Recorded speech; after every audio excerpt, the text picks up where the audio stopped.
Torah et Société a choisi cette semaine d'évoquer un thème de société que nous avons abordé avec le grand rabbin Bernheim sous des angles différents. Pourquoi les rites religieux posent-ils de plus en plus de problèmes à nos sociétés, à notre société en France? Gilles Bernheim, bonsoir. Bonjour en France et en Europe. On a beaucoup parlé ces derniers mois de deux rites religieux qui soudainement inquiétaient une partie de la société, l'abattage rituel et la circoncision. Après des décennies d'ignorance, certains se sont penchés sur ce que les musulmans et les juifs faisaient dans leur religion. Et là, effroi, on saigne les bêtes et le raccourci intellectuel est facile, on saigne aussi les enfants, plus précisément les garçons. Et au nom du droit à disposer de son corps, que certains veulent aussi appliquer aux animaux, on dénonce ces pratiques barbares d'un autre âge. Comment en est-on arrivé là ? Vous posez une bonne question. Comment en est-on arrivé là ? À savoir, d'où venons-nous ? De quelle époque venons-nous ? Que s'est-il passé en amont de notre histoire contemporaine pour qu'aujourd'hui de telles réactions soient possibles en Occident à l'encontre de la Brit Mila, de la Shrita et demain d'autres choses, malheureusement, certainement. Alors comment en sommes-nous arrivés là ?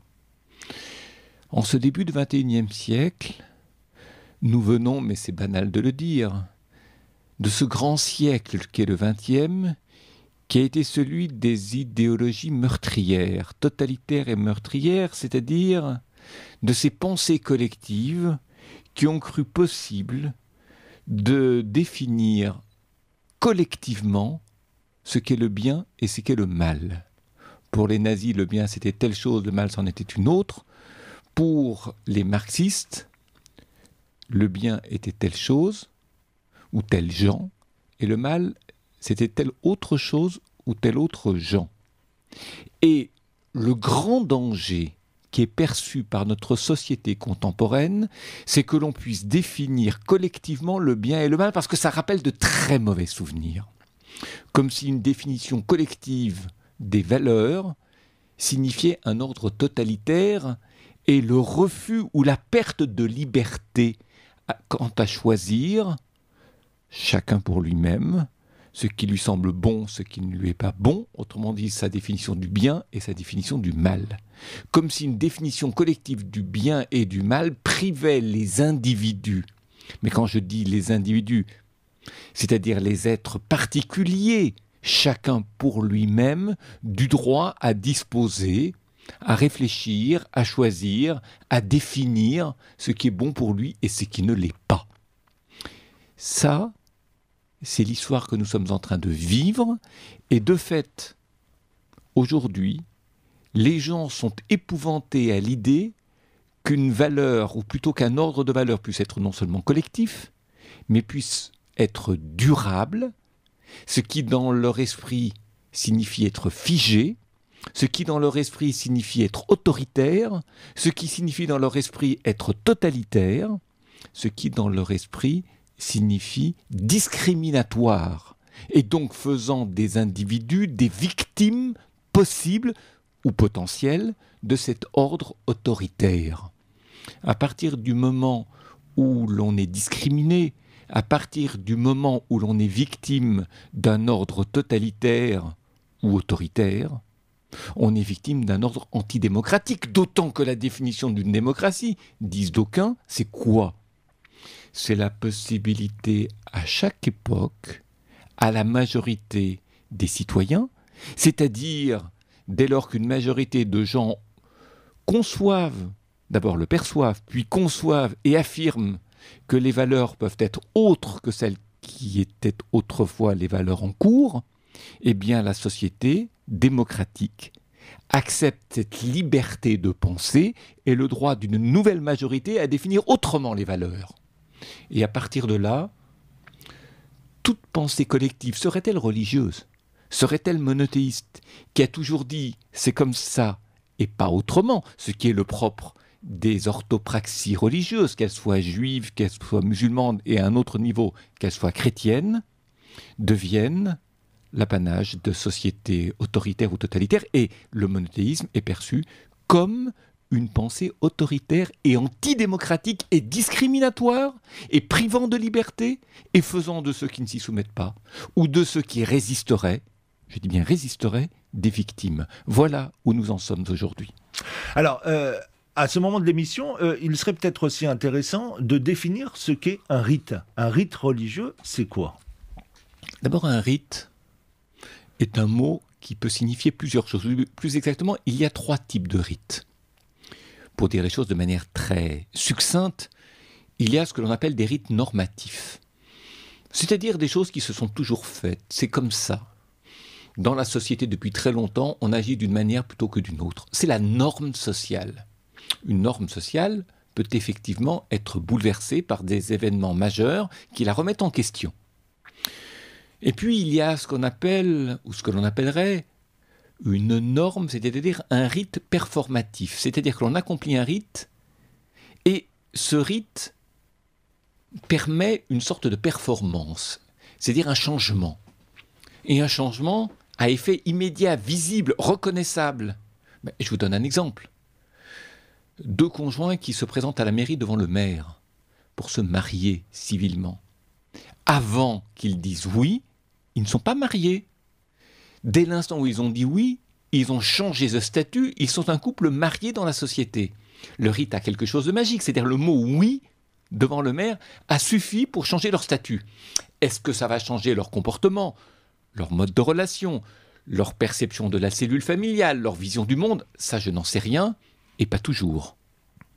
Et puis, il y a en 3e lieu, le rite qui n'est ni performatif ou magique, ni normatif, c'est le rite symbolique. C'est-à-dire des rites qui n'ont aucun effet immédiat, qui ne changent en apparence rien à la réalité. Je n'écris pas Shabbat, je n'allume pas la lumière, je mets les tefilines, je mange kasher. Qu'est-ce que ça change dans mes rapports à la société, dans ma relation aux autres? Ça ne change en réalité rien. Mais est-ce que la pratique et l'étude obligatoire, constante et consciente qui accompagne le rite, pour le comprendre, pour l'étudier, pour en étudier les modalités, est-ce que la pratique et l'étude ne vont pas changer ma vision du monde, ma perception des choses, petit à petit, très lentement, ça peut mettre longtemps. Peut-être que je ne serai plus là pour en voir les résultats. Peut-être que les résultats se feront sentir dans une société qui ne sera plus la mienne, ou bien sous une forme que je ne reconnaîtrai pas. Mais nous avons la conviction qu'un rite symbolique est important dès lors qu'il permet de changer tranquillement, lentement, sous des formes inattendues, la société. Or, nous vivons dans une société technologique, c'est-à-dire dans une société de rites magiques, où il n'y a qu'à pour que. Et c'est vrai, j'appuie sur une touche de mon iPhone, j'envoie un message à ceux qui vivent en Israël, 30 secondes après, j'ai la réponse, ou 1 minute après, j'ai une réponse. Attendez, il y a 1 siècle, il y a 2 siècles, il y a 3 siècles, ce rite était proprement magique. Aujourd'hui, il est évident que l'on peut communiquer en 1 minute avec nos enfants qui vivent à l'étranger. Ça, c'est un rite magique. Et beaucoup de gens ne supportent pas l'idée que les rites puissent être autre chose que magiques. Donc dès lors qu'ils ne sont plus performatifs, dès lors qu'ils ne développent plus ou qu'ils ne produisent plus un immédiat effet, ils ne comprennent plus le rite, ça leur semble inutile, il devient ringard, il devient autoritaire, il devient normatif, donc il prive de liberté ceux qui ne le comprennent pas, ceux qui ne l'étudient pas. Il est donc antidémocratique puisqu'il n'obéit plus à la loi de la majorité. Il discrimine ceux qui veulent changer la société par des rites performatifs. Et discriminant, il fait des gens de la société actuelle des victimes. C'est ce qui fait que nombre de gens se sentent victimes des religions, non pas que les religions les atteignent, mais ils ont l'impression que l'autorité religieuse est une autorité totalitaire, ou plus exactement la règle religieuse relèverait d'une autorité totalitaire qui définit arbitrairement le bien et le mal. Il est à noter que le rite religieux ancre, pour celui ou celle qui le pratique, une dimension de compréhension entre la loi et son application. Chaque société moderne ritualise son histoire par des dates ou des défilés ou encore des jours de repos. Pourquoi le rite religieux deviendrait-il obsolète au profit de rites politiques ou sociétaux ? Vous savez, les rites sociétaux ou politiques sont des rites qui relèvent j'allais dire, de la vie, de la jubilation, de la joie, relève d'une vitalité, de la vitalité d'une société. C'est-à-dire, on crée des fêtes, des jeux. Et ça, un jeu, la vie, l'animation politique, c'est ce qui sauve de l'indifférence, c'est ce qui sauve de l'inertie, c'est ce qui sauve de la tristesse. Donc ils apparaissent comme dynamiques et jubilatoires.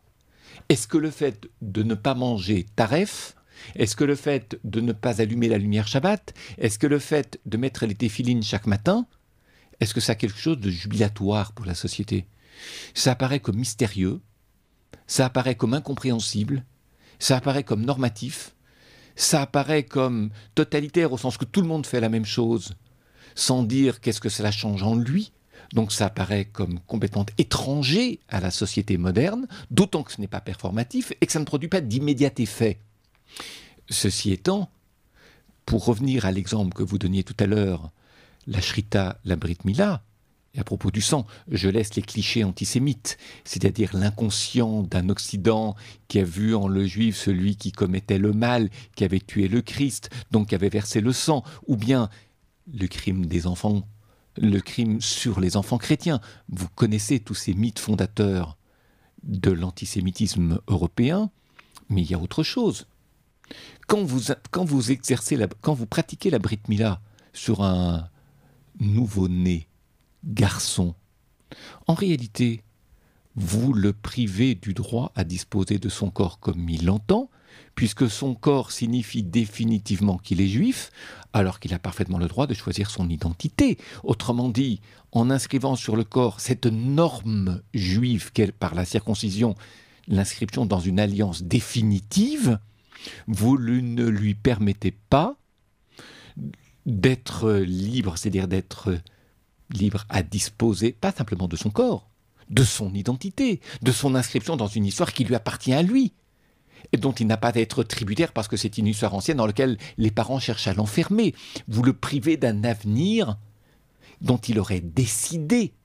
Mais vous savez très bien, c'est comme dans les mariages mixtes. Dire « je ne vais donner aucune éducation religieuse, quelle qu'elle soit, juive ou chrétienne ou musulmane, je vais donner aucune éducation religieuse à mon enfant », lorsqu'il sera plus grand, il décidera de lui-même. C'est complètement faux comme raisonnement. Parce qu'en réalité, quand l'enfant grandit, il a grandi selon les normes de la société, c'est-à-dire qu'il ressemble aux autres enfants, d'autant qu'un enfant n'a pas envie d'être différent des autres, et que son plus grand désir, c'est de s'assimiler, c'est-à-dire d'être comme les autres, ne pas être distingué des autres, parce que ça le gêne en tant qu'enfant. Il n'y a que les grands enfants devenus adultes qui s'imaginent qu'ils sont tellement singuliers qu'il faut les regarder et qu'il faut s'intéresser à eux parce qu'ils sont différents des autres. Mais les enfants n'aiment pas être différents des autres. Ils veulent se confondre dans la masse. Autrement dit, si vous ne lui dites pas ce qu'être juif, être chrétien ou être musulman ou autre chose, il va le devenir comme les autres et il n'a aucune raison à l'adolescence de vouloir se singulariser, c'est-à-dire s'extirper de la masse et assumer à lui tout seul une singularité très lourde, très obligeante, très visible. Rares sont ceux qui font cet effort et qui assument aussi cette souffrance qui consiste à faire d'eux des êtres différents des autres. Et sur la Brit Mila, c'est bien de ça qu'il s'agit. Et d'aucuns vont dire, et c'est ce qui s'est passé au Parlement à Strasbourg, vont dire, en fait, la Brit Mila est discriminatoire, elle fait du nourrisson enfant puis adulte à venir, quelqu'un qui est prisonnier de la volonté autoritaire de ses parents. Elle ne lui donne pas la liberté à disposer non seulement de son corps, de son identité, mais de son histoire, comme si le passé figeait son présent et son avenir, et l'immobilisait au point de le rendre impossible autrement que ses parents l'ont voulu. C'est terriblement discriminatoire, et l'enfant est une victime. Et alors, au nom des droits de l'enfant à disposer d'eux, on est toujours dans le grand principe de la liberté occidentale. Le droit à disposer de soi n'est jamais bouclé, achevé, limité. Il peut être supérieur. Monsieur, souhaitez-vous être plus libre? Tout le monde va répondre oui, je veux être plus libre. Personne ne va dire je veux être moins libre. Voulez-vous être plus riche? Tout le monde va répondre je veux être plus riche. Sauf que ça ne pose que l'ouverture des droits et donc le sens d'une liberté infinie. Mais cette liberté n'a rien d'obligeante vis-à-vis d'autrui. On sait dès la classe de terminale que notre liberté s'achève là où commence celle de l'autre, et que si l'on n'assume pas ses devoirs à l'égard de l'autre, nos droits peuvent être dévorants, destructeurs pour l'autre, qui perd sa liberté. Le loup peut être un L'homme peut être un loup pour l'homme.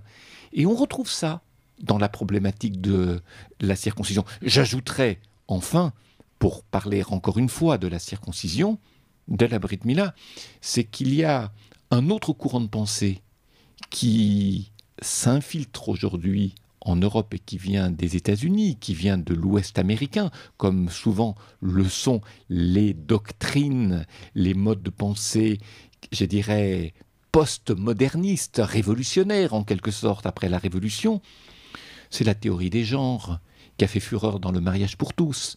C'est-à-dire que, attention, l'homme peut avoir un organe géniteur masculin, mais son identité peut être féminine, peut être masculine et féminine. N'enferme pas l'homme dans l'état nature qui est le sien à sa naissance.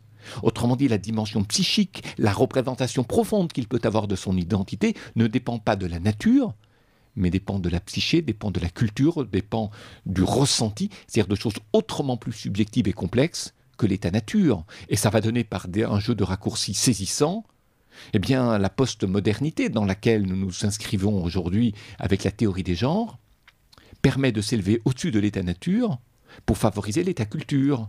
Et un Occident qui, à l'image des Juifs, ont toujours privilégié la culture sur la nature, vont applaudir. Ce qui est un court-circuit monstrueux en réalité. Mais là, il faudrait toute une émission pour démonter ce court-circuit.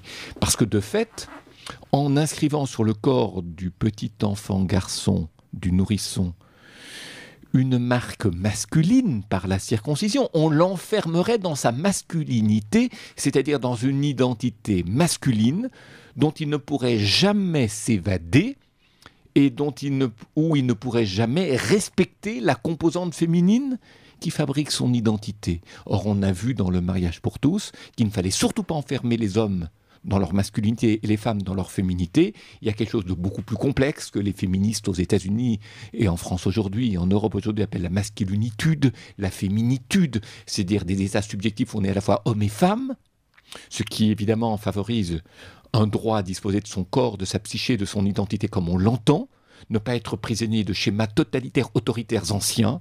C'est ce que d'aucuns appellent, ou c'est ce que Shmuel Trigano appelle dans un de ses tout derniers livres, la post-modernité qui peut être tellement meurtrière. Plus profonde, un peuple, une nation, un pays peut-il vivre sans rite qui renvoie à son histoire ou à son passé ? Il ne peut pas vivre sans rite pour une raison très simple. La première, vous l'avez évoqué tout à l'heure, toute société a besoin de rites pour s'unir. Lorsque je récite le Kiddush avec mes enfants, si j'ai des enfants à la maison, le vendredi soir, nous récitons une même prière dont nous savons qu'elle est récitée dans d'autres foyers, dans des milliers et des milliers de foyers en France, qui récitent le même texte, qui chantent, qui réunissent les parents et les enfants dans un certain état d'esprit. C'est ce que l'on appelle créer une demeure. La demeure du peuple juif. Les rites créent une demeure, c'est-à-dire qu'ils créent le lien social. Alors dire qu'une société peut vivre sans rite, c'est comme dire elle vit sans lien social, autrement dit la question de vivre ensemble ne se pose pas. Chacun est capable de se débrouiller tout seul. C'est ce qu'on appelle, ça n'a rien à voir avec la mondialisation, c'est ce qu'on appelle une société individualiste. Lorsque j'ai dit tout à l'heure, au début de notre émission, qu'une pensée collective est par définition autoritaire et qu'elle prive l'individu de sa liberté à disposer d'eux, de son droit à disposer d'eux, nous sommes dans une société individualiste où chacun peut créer son système de référence.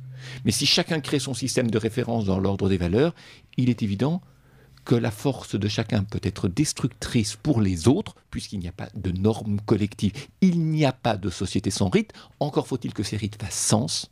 Encore faut-il les étudier.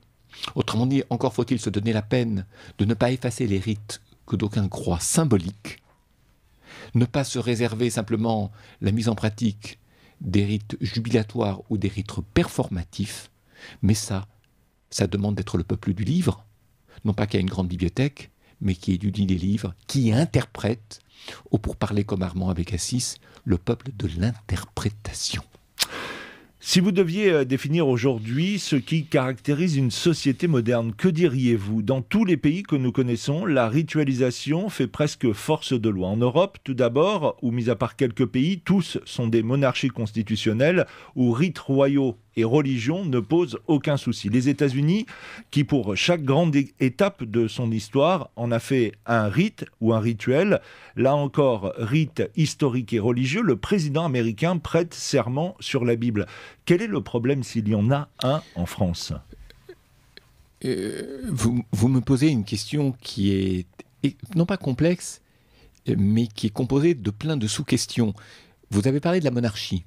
C'est vrai qu'il y a dans le monde entier, et encore en Europe, des monarchies constitutionnelles, avec des premiers ministres qui ont infiniment plus d'autorité que le roi ou le prince. Mais qu'est-ce qui se joue là ?